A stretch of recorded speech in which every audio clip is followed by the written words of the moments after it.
ವೀಕ್ಷಕರೇ, ನಾನೇನು ತಮ್ಲೈನನ್ನು ಹಾಕಿದ್ದೀನಿ, ಆ ಸುದ್ದಿ 100% ಸತ್ಯ. ಇದೇ ಅಕ್ಟೋಬರ್ ತಿಂಗಳಲ್ಲಿ ರಾಜ್ಯದ ಕಾಂಗ್ರೆಸ್ನಲ್ಲಿ ಬಹುದೊಡ್ಡ ಕ್ರಾಂತಿ ಆಗುವಂತ ಒಂದು ಮುನ್ಸೂಚನೆಗಳು ಸಿಗ್ತಾ ಇದ್ದಾವೆ. ಡಿ.ಕೆ. ಶಿವಕುಮಾರ್ ನಿಜಕ್ಕೂ ಕೂಡ ಒಂದು ದೊಡ್ಡ ರಾಜಕೀಯ ನಿರ್ಧಾರಕ್ಕೆ ಬಂದಿದ್ದಾರೆ ಅನ್ನುವ ಸ್ಪಷ್ಟ ಮಾಹಿತಿಗಳು ಸಿಗ್ತಾ ಇದ್ದು, ಬಿಜೆಪಿ ಹೈಕಮಾಂಡ್ ನಾಯಕರ ಬಾಯಿಂದನೇ ಅಕ್ಟೋಬರ್ ವೇಳೆಗೆ ಶಶಿ ತರೂರ್ ಅವರ ಜೊತೆಯಲ್ಲಿ ಡಿ.ಕೆ. ಶಿವಕುಮಾರ್ ಅವರು ಕೂಡ ಬಿಜೆಪಿ ಸೇರ್ಪಡೆ ಆಗ್ತಾರೆ ಅನ್ನುವ ಮಾಹಿತಿಗಳನ್ನ ಇದೀಗ ಬಿಜೆಪಿಯ ರಾಷ್ಟ್ರೀಯ ನಾಯಕರು ಹಂಚಿಕೊಳ್ತಾ ಇರ್ತಕ್ಕಂಥದ್ದು ನಿಜಕ್ಕೂ ಕೂಡ ರಾಜ್ಯ ರಾಜಕಾರಣದಲ್ಲಿ ಬಹುದೊಡ್ಡ ರಾಜಕೀಯ ಕ್ರಾಂತಿ ಅಕ್ಟೋಬರ್ ವೇಳೆಗೆ ಆಗುತ್ತೆ ಅನ್ನುವ ಒಂದು ಸ್ಪಷ್ಟ ಸೂಚನೆಗಳನ್ನ ನೀಡ್ತಾ ಇದೆ. ಡಿ.ಕೆ. ಶಿವಕುಮಾರ್ ಅವರನ್ನ ಬಿಜೆಪಿಗೆ ಸೆಳೆಬೇಕು ಅನ್ನುವ ಪ್ರಯತ್ನವನ್ನ ಬಿಜೆಪಿಯ ರಾಷ್ಟ್ರೀಯ ನಾಯಕರು ಇವತ್ತು ನಿನ್ನೆ ಮಾಡ್ತಾ ಇಲ್ಲ.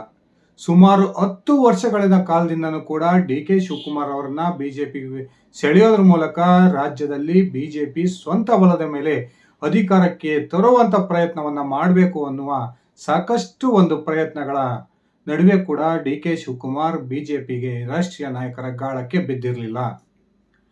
ಆದ್ರೆ ಇದೀಗ ಅನಿವಾರ್ಯವಾಗಿ ಡಿ.ಕೆ. ಶಿವಕುಮಾರ್ ಬಹುದೊಡ್ಡ ಒಂದು ರಾಜಕೀಯ ನಿರ್ಧಾರಕ್ಕೆ ಬಂದಿದ್ದಾರೆ. ಆ ಮೂಲಕ ಇದೇ ಅಕ್ಟೋಬರ್ ವೇಳೆಗೆ ಡಿ.ಕೆ. ಶಿವಕುಮಾರ್ ಕಾಂಗ್ರೆಸ್ಗೆ ಬಹುದೊಡ್ಡ ಆಘಾತವನ್ನ ಕೊಟ್ಟು ಬಿಜೆಪಿ ಸೇರ್ಪಡೆ ಆಗೇ ಆಗ್ತಾರೆ ಅನ್ನುವ ಒಂದು ಸ್ಪಷ್ಟ ಮಾಹಿತಿಗಳು ದೆಹಲಿಯ ಮೂಲಗಳಿಂದ ಬರ್ತಾ ಇದ್ದಾವೆ. ಡಿ.ಕೆ. ಶಿವಕುಮಾರ್ ಅವರ ಕಾಂಗ್ರೆಸ್ ಸೇರ್ಪಡೆಗೆ ಸುಮಾರು 6 ತಿಂಗಳ ಒಂದು ಕಾರ್ಯತಂತ್ರ ರೆಡಿಯಾಗಿದೆ. ಈಗಾಗಲೇ ಡಿ.ಕೆ. ಶಿವಕುಮಾರ್ ತಾನು ಬಿಜೆಪಿಗೆ ಹೋಗೋದಿಕ್ಕೆ ಏನೆಲ್ಲ ಬೇಕೋ ಆ ಎಲ್ಲ ಸಿದ್ಧತೆಗಳನ್ನು ಕೂಡ ಮಾಡ್ಕೊಂಡಿದ್ದಾರೆ ಅನ್ನುವ ಒಂದು ಮಾತುಗಳು ಕೂಡ ಕೇಳಿ ಬರ್ತಾ ಇದ್ದು, ಸುಮಾರು 6 ತಿಂಗಳ ಹಿಂದೆನೆ ಡಿ.ಕೆ. ಶಿವಕುಮಾರ್ ಬಿಜೆಪಿಯ ಸೇರ್ಪಡೆಯ ಪ್ರಯತ್ನಕ್ಕೆ ಮುನ್ನುಡಿಯನ್ನ ಬರೆದಿದ್ದಾರೆ ಅನ್ನುವ ಒಂದು ಸ್ಪಷ್ಟ ಮಾತುಗಳು ಕೇಳಿ ಬರ್ತಾ ಇದ್ದಾವೆ. ಬನ್ನಿ ಸ್ನೇಹಿತರೆ, ಹಾಗಾದ್ರೆ ಡಿ.ಕೆ. ಶಿವಕುಮಾರ್ ಬಿಜೆಪಿ ಸೇರ್ಪಡೆ ಬಗ್ಗೆ ಈಗ ಯಾಕೆ ಇಷ್ಟೊಂದು ಚರ್ಚೆ ಆಗ್ತಾ ಇದೆ? ನಿಜಕ್ಕೂ ಈ ಕಾಂಗ್ರೆಸ್ನ ನಿಷ್ಠಾವಂತ ಕನಕಪುರ ಬಂಡೆ ಯಾಕೆ ಕಾಂಗ್ರೆಸ್ ಅನ್ನು ತೊರೆದು ಬಿಜೆಪಿ ಸೇರ್ಪಡೆ ಮನಸ್ಸನ್ನ ಮಾಡಿದರೆ ಒಂದ್ಸರಿ ನಾನು ವಿವರಿಸ್ತಾ ಹೋಗ್ತೀನಿ. ಅದಕ್ಕಿಂತ ಮುಂಚೆ ನೀವಿನ್ನು ನನ್ನ ಇಟ್ಗೆ ಹೇಮಂತ್ ಯೂಟ್ಯೂಬ್ ಚಾನಲ್ಗೆ ಸಬ್ಸ್ಕ್ರೈಬ್ ಮಾಡ್ಕೊಂಡಿಲ್ಲ ಅಂದರೆ ದಯವಿಟ್ಟು ಸಬ್ಸ್ಕ್ರೈಬ್ ಮಾಡಿಕೊಂಡು ಬೆಲ್ ಬಟನ್ನ ಕ್ಲಿಕ್ ಮಾಡಿ. ನಾನು ಕೊಡ್ತಕ್ಕಂಥ ಮಾಹಿತಿ ನಿಮ್ಗೆ ಇಷ್ಟ ಆಗಿದ್ರೆ ಈ ವಿಡಿಯೋಗೆ ಲೈಕ್ ಮಾಡಿ, ಶೇರ್ ಮಾಡಿ, ಕಮೆಂಟ್ ಮಾಡಿ. ಸ್ನೇಹಿತರೆ, ಇದಕ್ಕೆ ರಾಜಕಾರಣ ಅನ್ನೋದು. ರಾಜಕಾರಣದಲ್ಲಿ ಯಾವಾಗ ಏನು ಬೇಕಾದರೂ ಆಗುತ್ತೆ. ಇವತ್ತು ಒಂದು ಪಕ್ಷದಲ್ಲಿ ಮಹಾನಾಯಕನಾಗಿರ್ತಕ್ಕಂಥವನು ನಾಳೆ ಇನ್ನೊಂದು ಪಕ್ಷಕ್ಕೆ ಹೋಗಿ ಅಲ್ಲಿ ಸಾಕಷ್ಟು ಅಧಿಕಾರವನ್ನು ಅನುಭವಿಸಿದ ಉದಾಹರಣೆಗಳು ಇದಾವೆ. ಇನ್ನೊಂದು ಪಕ್ಷಕ್ಕೆ ಹೋಗಿ ಮೂಲೆ ಗುಂಪಾಗಿರ್ತಕ್ಕಂಥ ಉದಾಹರಣೆಗಳು ಕೂಡ ರಾಜ್ಯದಲ್ಲಿ ಸಾಕಷ್ಟು ಇದಾವೆ. JDS ಅನ್ನ ಕಟ್ಟಿ ಬೆಳೆಸಿದಂತಹ ಸಿದ್ದರಾಮಯ್ಯ ಅಲ್ಲಿ ಒಂದು ಮುಖ್ಯಮಂತ್ರಿ ಹುದ್ದೆಯನ್ನು ಪಡೆಯೋಕ್ಕಾಗಿರ್ಲಿಲ್ಲ. ಆದ್ರೆ JDS ಅನ್ನ ತೊರೆದು ಕಾಂಗ್ರೆಸ್ಗೆ ಬಂದ ನಂತರ ಸಿದ್ದರಾಮಯ್ಯ 2 ಬಾರಿ ರಾಜ್ಯದ ಮುಖ್ಯಮಂತ್ರಿ ಆಗಿದ್ದಾರೆ. ಆಗ ನೋಡಕ್ ಹೋದ್ರೆ ಸಿದ್ದರಾಮಯ್ಯನವರಿಗಿಂತ ಕಾಂಗ್ರೆಸ್ನಲ್ಲಿ ಸೀನಿಯರ್ ಡಿ.ಕೆ. ಶಿವಕುಮಾರ್.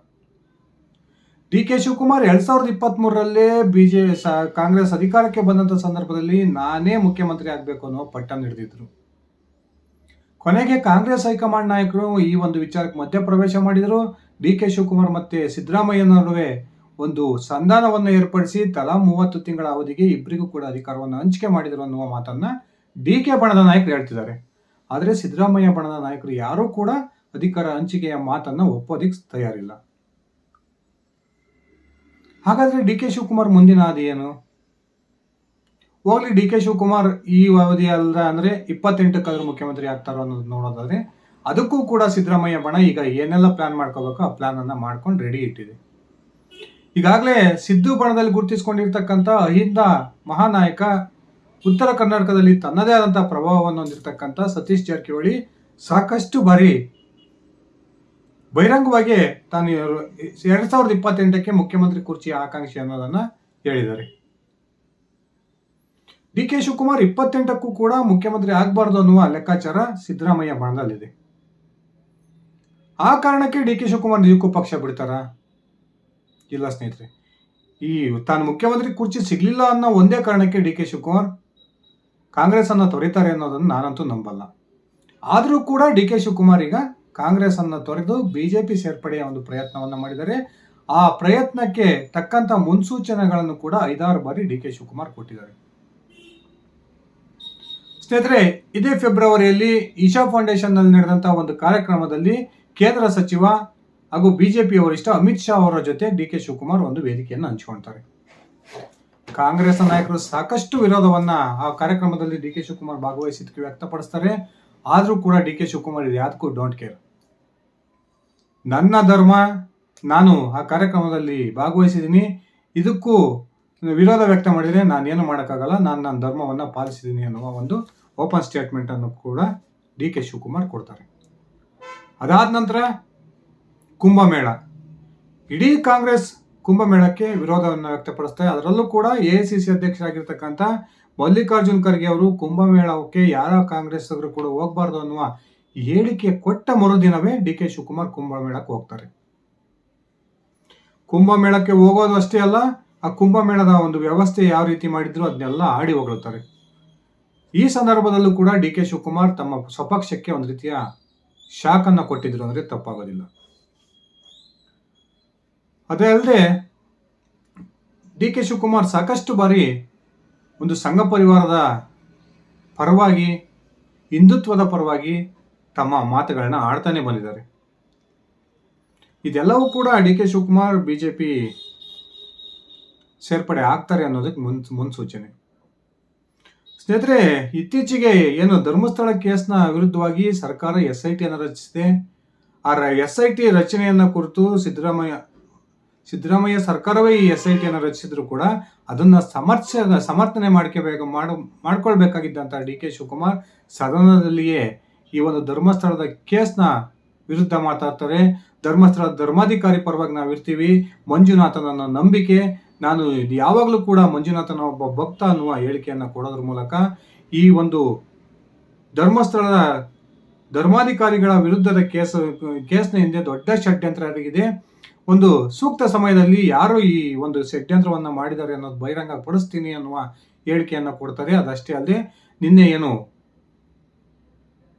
ಬ್ರಹ್ಮಾವರದ ಪೊಲೀಸು ಆ ಸೌಜನ್ಯ ಕೇಸ್ನ ಹೋರಾಟಗಾರರಾಗಿರ್ತಕ್ಕಂಥ ಮಹೇಶ್ ಶೆಟ್ಟಿ ತಿಮ್ರೋಡಿ ಅವರನ್ನ ಒಂದು ಬಂಧನವನ್ನ ಮಾಡ್ತಾರೆ. ಆ ಬಂಧನದ ವಿಚಾರಕ್ಕೂ ಕೂಡ ಡಿ ಕೆ ಶಿವಕುಮಾರ್ ತಿಮ್ರೋಡಿ ಅವರ ವಿರುದ್ಧ ತೀವ್ರ ವಾಗ್ದಾಳಿಯನ್ನು ನಡೆಸೋದ್ರ ಮೂಲಕ ನಾವೇ ಪೊಲೀಸರಿಗೆ ನಿರ್ದೇಶನವನ್ನು ಕೊಟ್ಟಿದ್ವಿ, ಅದನ್ನ ಒದ್ದು ಒಳಗಾಕ್ರಿ ಅನ್ನುವ ಹೇಳಿಕೆಯನ್ನ ಡಿ ಕೆ ಶಿವಕುಮಾರ್ ಇವತ್ತು ಕೊಡ್ತಾರೆ. ಅದಷ್ಟೇ ಅಲ್ಲದೆ ಸದನದ ಒಳಗೂ ಕೂಡ ಡಿ ಕೆ ಶಿವಕುಮಾರ್ ಈ ಹಿಂದುತ್ವದ ವಿಚಾರವನ್ನ ಮಾತಾಡೋದ್ರ ಮೂಲಕ ಸದಾ ವತ್ಸಲೆ ಮಾತೃಭೂಮಿ ಹಾಡನ್ನ ಸದನದಲ್ಲಿ ಹೇಳೋದ್ರ ಮೂಲಕ ಕಾಂಗ್ರೆಸ್ ನಾಯಕರ ಕೆಂಗಣ್ಣಿಗೆ ಗುರಿಯಾದರೆ ಬಿಜೆಪಿ ನಾಯಕರು ನಿಜಕ್ಕೂ ಕೂಡ ಒಂದು ದೊಡ್ಡ ಹರ್ಷವನ್ನ ಈ ಡಿ ಕೆ ಶಿವಕುಮಾರ್ ಅವರ ಈ ಹಾಡಿನಿಂದ ವ್ಯಕ್ತಪಡಿಸ್ತಾರೆ. ಡಿ ಕೆ ಶಿವಕುಮಾರ್ ಹಿಂದೊಮ್ಮೆ RSS ನ ಕಾರ್ಯಕರ್ತರಾಗಿದ್ರು ಅನ್ನೋದು ಎಲ್ಲರಿಗೂ ಗೊತ್ತಿರ್ತಕ್ಕಂಥ ವಿಚಾರ. ಅದನ್ನ ಕೆಣಕಿದಂತಹ ಅಶೋಕ್, ವಿರೋಧ ಪಕ್ಷ ನಾಯಕರಾಗಿರ್ತಕ್ಕಂಥ ಅಶೋಕ್ ಹೇಳ್ತಾರೆ, ನೀವು ಹಿಂದೊಮ್ಮೆ RSS ನ ಚಡ್ಡಿ ಹಾಕೊಂಡಿದ್ರಲ್ವಾ ಅನ್ನುವ ಪ್ರಶ್ನೆ ಕೇಳಿದಾಗ ಡಿ ಕೆ ಶಿವಕುಮಾರ್ ಹೌದು ಅನ್ಬೋದಿತ್ತು, ಇಲ್ಲ ಆ ಮಾತಿಗೆ ಏನಾದರೂ ಬೇರೆ ರೀತಿಯ ಉತ್ತರವನ್ನು ಕೊಡ್ಬೋದಿತ್ತು.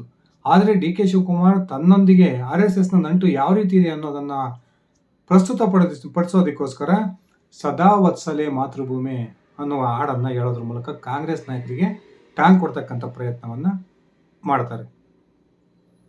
ಅದಾದ ನಂತರ ಸದನದಿಂದ ಹೊರಗೆ ಬಂದಂತಹ ಡಿ ಕೆ ಶಿವಕುಮಾರ್ನ ಮಾಧ್ಯಮಗಳು ಪ್ರಶ್ನೆಯನ್ನ ಕೇಳ್ತವೆ, ಸರ್ ಇಡೀ ರಾಷ್ಟ್ರ ಮಟ್ಟದಲ್ಲಿ ನೀವು ಬಿಜೆಪಿ ಸೇರ್ಪಡೆ ಆಗ್ತೀರಿ ಅನ್ನುವ ಒಂದು ಮಾತುಗಳು ಕೇಳಿ ಬರ್ತಾ ಇದ್ದಾವೆ, ನೀವು ಪದೇ ಪದೇ ಹಿಂದುತ್ವವನ್ನ RSS ನನ್ನ ಹೊಗಳ್ತಾ ಇದ್ದೀರಿ ಅನ್ನುವ ಪ್ರಶ್ನೆಯನ್ನ ಮಾಧ್ಯಮಗಳು ಕೇಳಿದಂಥ ಸಂದರ್ಭದಲ್ಲೂ ಕೂಡ ಡಿ ಕೆ ಶಿವಕುಮಾರ್, ನಾನು ಎಲ್ಲಾ ವಿಷಯಗಳನ್ನು ಕೂಡ ಗಮನ ಕೊಡ್ತಿರ್ತೀನಿ, ಎಲ್ಲರಲ್ಲೂ ಕೂಡ ಒಂದೊಂದು ಒಳ್ಳೆಯ ಅಂಶಗಳಿರ್ತವೆ, ಆ ಒಳ್ಳೆಯ ಅಂಶಗಳನ್ನ ನಾನು ತೆಗೆದುಕೊಳ್ಳುವ ಪ್ರಯತ್ನವನ್ನ ಮಾಡ್ತೀನಿ, ನಾನು ಕಮ್ಯುನಿಸ್ಟ್ ಅನ್ನು ಕೂಡ ಸೂಕ್ಷ್ಮವಾಗಿ ಗಮನಿಸ್ತಾ ಇದ್ದೀನಿ, JDS ಅನ್ನು ಕೂಡ ನಾನು ಫಾಲೋ ಮಾಡ್ತೀನಿ, ಅದೇ ರೀತಿ RSS ನಲ್ಲಿರ್ತಕ್ಕಂಥ ಒಳ್ಳೆ ಗುಣಗಳನ್ನು ನಾವು ತೆಗೆದುಕೊಳ್ಳಲೇಬೇಕು ಅನ್ನುವ ಒಂದು ಕಾಂಗ್ರೆಸ್ಗೆ ಆಘಾತ ಕೊಡಬಹುದಾದಂಥ ಹೇಳಿಕೆಯನ್ನ ಡಿ ಕೆ ಶಿವಕುಮಾರ್ ಕೊಡ್ತಾರೆ.